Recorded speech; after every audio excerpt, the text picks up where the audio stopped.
There's a number of reasons why I elected to use an electric motor on this sawmill, but mainly I wanted as little maintenance as possible and I wanted a quick and easy startup procedure, which I'll walk you through now.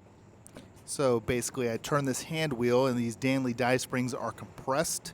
I compress them down to a preset marker so I get repeatable tension on the band every time.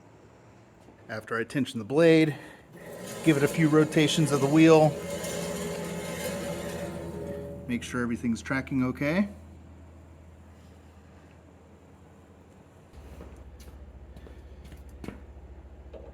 Add some grease to the guide rollers.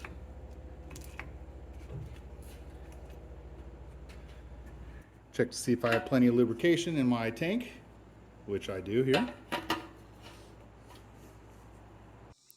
And this mill has two plug-ins, so this is a 120 volt plug.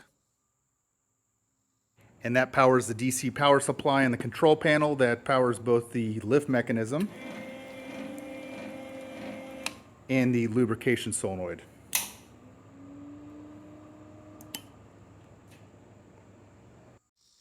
Then I take my 240 volt plug and plug it into my 30 amp receptacle.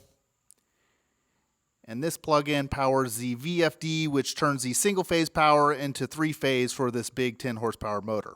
Then I open this blast gate, plug in my dust collection hose, turn on my dust collector,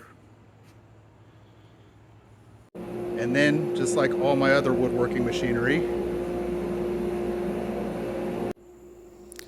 I simply press the power button and the saw is on. And so I give it a little bit of time to ramp up to speed, which I have programmed in the VFD. And I push the carriage and we are cutting wood.